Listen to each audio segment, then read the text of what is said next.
નમસ્કાર. નમસ્તે સર. શું નામ તમારું? જિગ્નેશભાઈ સગનભાઈ ઠાકોર. તમારું ગામનું નામ? જલુન. જલુંદ એટલે કયા તાલુકામાં આવ્યું આ? ખંભાત તાલુકો. અહીંયાથી ખંભાત કેટલું થાય? 10 કિલોમીટર. શું નામ કીધું? જિગ્નેશભાઈ સગનભાઈ ઠાકોર.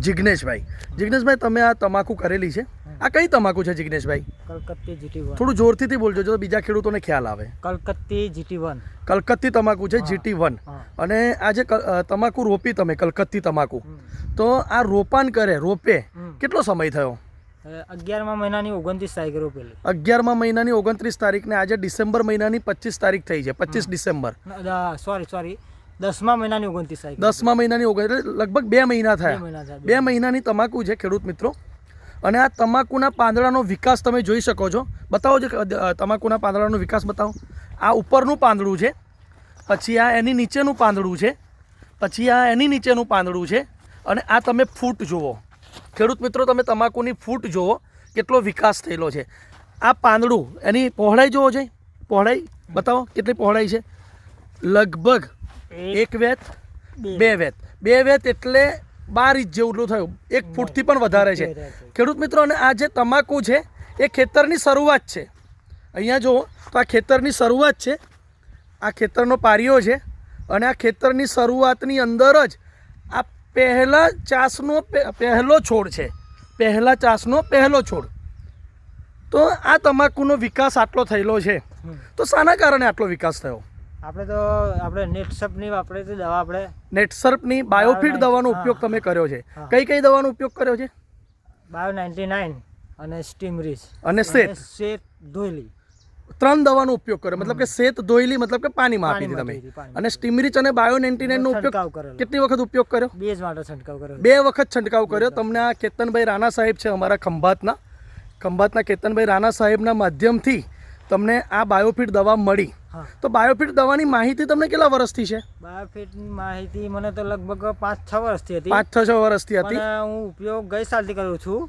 ઓકે. પહેલા મને કહેતા હતા મારા દોસ્તારો, બરાબર, પણ મને વિશ્વાસ નતો આવતો. બરાબર છે. તો ગઈ સાલે મેં એક લીધી દવા 1 લીટર અને છંટકાવ કર્યો. બરાબર છે. ગઈ સાલે પણ બહુ મસ્ત રિઝલ્ટ આવ્યું હતું. એટલે મેં આફર બધા 10 વીઘા છે મારા, 10 વીઘામાં યુઝ કર્યો. 10 વીઘામાં તમે બાયોફિટ દવાનો ઉપયોગ કર્યો છે. અને દરેક જગ્યા પર આ ટાઈપનું રિઝલ્ટ છે? દરેક જગ્યા પર. ઓકે. તો ગઈ સાલ તમે જે બાયોફિટ દવાનો ઉપયોગ કર્યો તો એમાં ઉતારામાં કેટલો વધારો થયો હતો? આનમાંથી થયું હતું 96 મણ. 96 મણ ઉતારો નીકળ્યો તો ખેડૂત મિત્રો આ ખેતરમાંથી. કેટલા વીઘાનું ખેતર છે આ? 1.25 વીઘામાંથી 96 મણ ઉતારો નીકળ્યો હતો. અને બાયોફિટ દવા તે વખત તમે કેટલી વાપરી હતી? 1 લીટર વાપરી 3 વાર મેં 3 વખત છંટકાવ કર્યો હતો. ઓકે. અને ખાતરની અંદર કોઈ બચાવ થાય છે ખરો?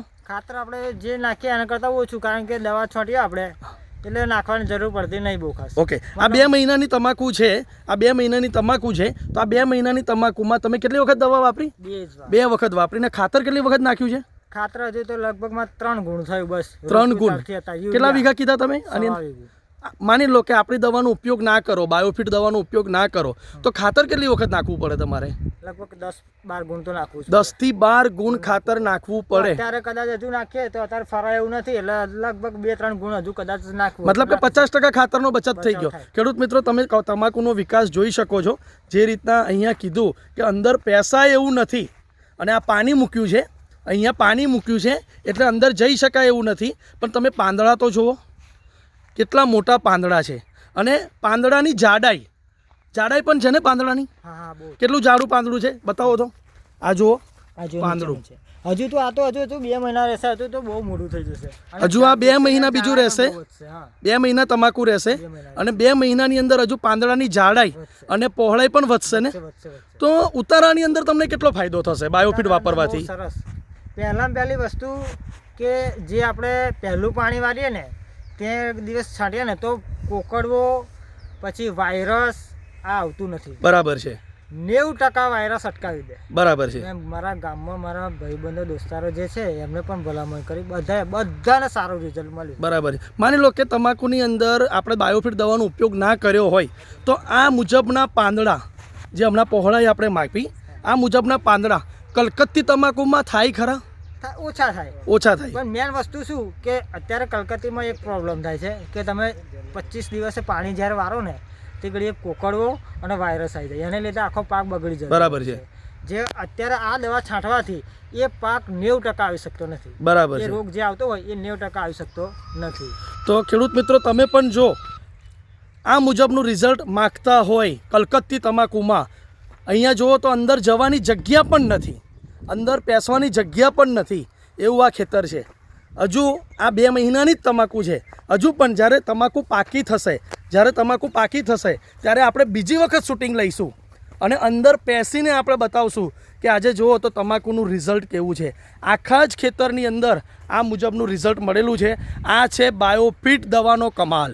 તો તમારે પણ જો બાયોફિટ દવા વાપરવી હોય અને આ મુજબનું તમારે રિઝલ્ટ લેવું હોય તો તમે નેટસર્પ કંપનીના કોઈ પણ ડિસ્ટ્રીબ્યુટરનો સંપર્ક કરો, તમને બાયોફિટ દવા વિશે માહિતી મળશે.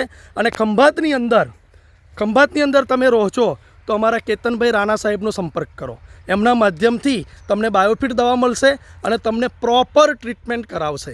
Thank you so much.